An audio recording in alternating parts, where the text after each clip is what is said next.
Hello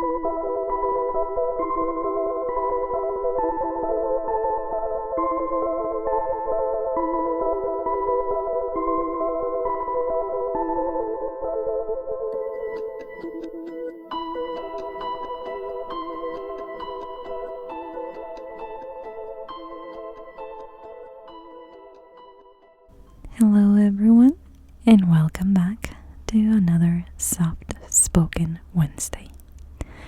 Today is video number 14 on the Mystober series, special month-long series I created for you leading up to Halloween. I might have to add one more video after Halloween because of a mishap, technical difficulty I had over the weekend, but in the end you're gonna have 31 videos in this series. If you're new or if you haven't catch up to this series, I will have a link on the top of the screen for those of you who do not know how to click on those links. There will be another link in the description box down below. Now, today's case it's based on an article that titled this story Kill and Tell. Henry Lee Lucas said, quote, "I made the police look stupid. I was out to wreck Texas law enforcement." This is kind of a frustrating story, just so you know. But I'm pretty sure that most of you know who Henry Lee Lucas is. But for those of you who don't, he is one of America's most heinous serial killers, convicted of slaying 11 people. But the Virginia-born Lucas grew more famous for the hundreds of murders he confessed to but didn't commit. I know, I'll explain. When Lucas was arrested in 1983, it was for the gruesome slaying of an 82-year-old Texas woman, as well as the niece of an acquaintance from Florida. In the year and a half that followed, Lucas went on a confession binge that offered eager police departments the opportunity to clear their books of more than 200 unsolved murders. He took credit for killing in both Texas and West Virginia, and as far afield as Japan and Spain. The public was fascinated by Lucas's descriptions, I should say, and the diagnosed psychopath became a media celebrity. Yes, people, we live in that world. And there was a lot of wondering and questioning and trying to understand and putting pieces together, like we try to do here on the channel. But then also there was this other side where people were amazed and almost praised this guy for getting away with so many horrible things. Then, after all that fame and all that media, back then in 1983, I'm assuming, old school media, then it was discovered that he'd made all or most of it up. Well, in my opinion, you don't have to be a genius to put two and two together, but he was so specific on the details, and he was so into giving these details that it made it seem like he really was the one responsible. However, when they checked, it was easy to realize that that was only a confession, an empty one, because there was no way that he could have done it that way. Physical evidence didn't add up. His location didn't add up. But why would he do that? Well, I'm going to tell you a little bit about his beginnings, which have been described as rough. Born in 1936, Henry Lee Lucas was raised in Backwoods, Virginia. His mother, a prostitute, beat him, according to, of course, media accounts. His father was a bootlegger who had lost both legs in a train accident and died of pneumonia after passing out drunk in a blizzard. When Henry was 10, one of his brothers accidentally slashed his eye with a knife. Okay, and doctors had to replace it with a glass one. If you know who he is, you know how his eyes look different. At 13, Henry ran away from home and eventually spent 5 years in prison for burglary. According to accounts of his life published in different articles. Although he later claimed he started killing at the age of 15, he wasn't charged in a murder case until he was 24, when he stabbed his 74-year-old mother during a drunken argument. He claimed that he was acting in self-defense, but was sentenced to 20 to 40 years in prison. After attempting taking his own life, he was transferred to a forensic psychiatric hospital, and in 1970, 10 years into his sentence, he was released on parole. Now, following another stretch in prison on weapons charges, actually, he met an arsonist and a serial killer. Otis Toole and his niece, 12-year-old Frida, who they called Becky.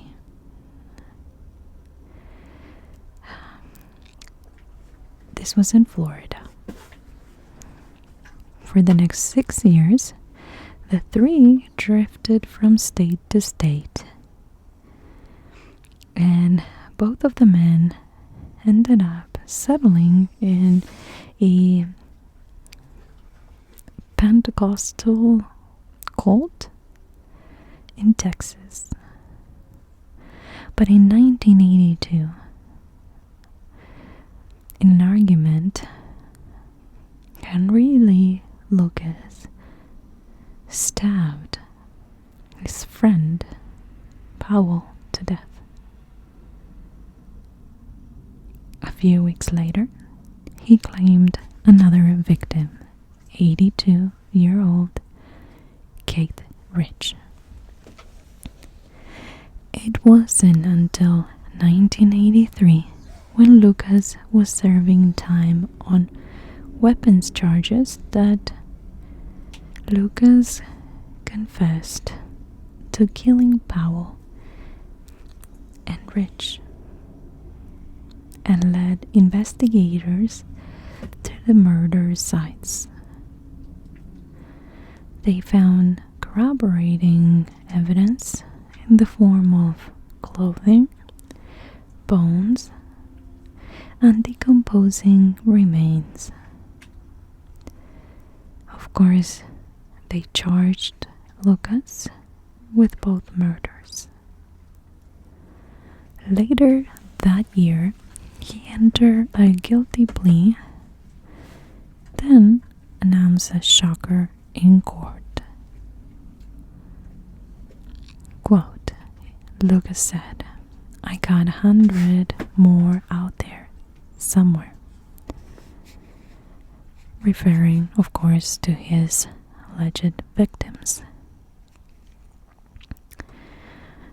With hundreds of unsolved murders cases on the books, the Texas Rangers swung into action, forming the Lucas Task Force to investigate the killer's claims.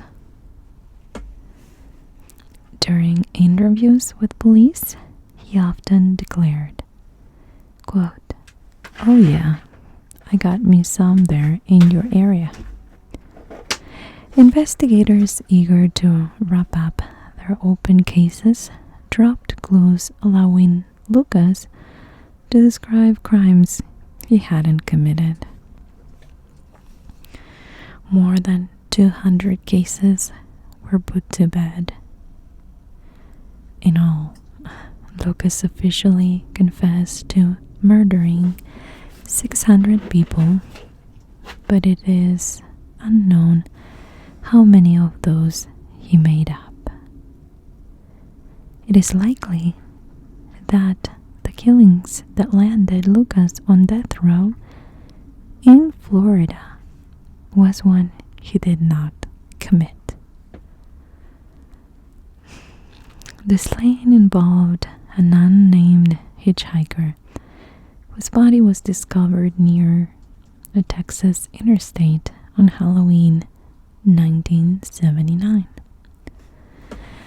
While interrogating Lucas about the murder, police provided Lucas with key details, and he was able to accurately describe the slain and victim. Dubbed, quote, "orange socks" by police because that was all she was wearing when she was found. During the trial, Lucas' attorneys presented strong evidence that he'd been in Florida, not Texas, on the night in question, but the jury convicted him anyways and sentenced him to death. The Texas Attorney General later said that it was highly unlikely that Lucas was guilty, and even the county prosecutor who had secured his conviction believed the evidence didn't support a guilty verdict. In 1998, Texas Governor George W. Bush commuted Lucas' sentence to life in prison. Lucas died in prison in 2001 at the age of 64. Now, confessions by numbers. How many murders did Henry Lee Lucas actually commit? To be honest, the ultimate tally remains unclear. But here are some statistics. Murders for which he was irrefutably shown responsible, only 3. Murders for which he was convicted but may not have committed, 11. Murders to which he officially confessed, 600, across 27 states. Murders to which he confessed unofficially, 3,000. Number of his confessions considered believable by the investigating task force, 350. Number of cold cases closed based on his confession, 213. Okay. Now, to end today's video, I'm gonna try to share with you kind of a study of the mind of a serial liar. That's pretty scary. What would have prompted Henry Lee Lucas to confess to so many crimes? He explained himself this way. To get special treatment in prison, the strategy worked. He got cigarettes, milkshakes, restaurant meals, and more. Also, as long as he kept confessing, he wouldn't get transferred to death row. Another thing is, it was a publicity stunt. He liked the media attention. And finally, he wanted to die. He told one journalist his execution would be a suicide. So in the end, he tried previously to end his life, was not successful, went through his life hurting others. And this part was just kind of the cherry on top. By confessing to all these crazy numbers that would make him be in different states, different places, and committing different crimes at the same time or in the same period. So he truly was disturbed and qualified as a psychopath. But he also knew what he wanted. He knew he wouldn't have much time regardless, and used all this to get things that he wanted, like special treatment, media coverage, and ultimately stretch this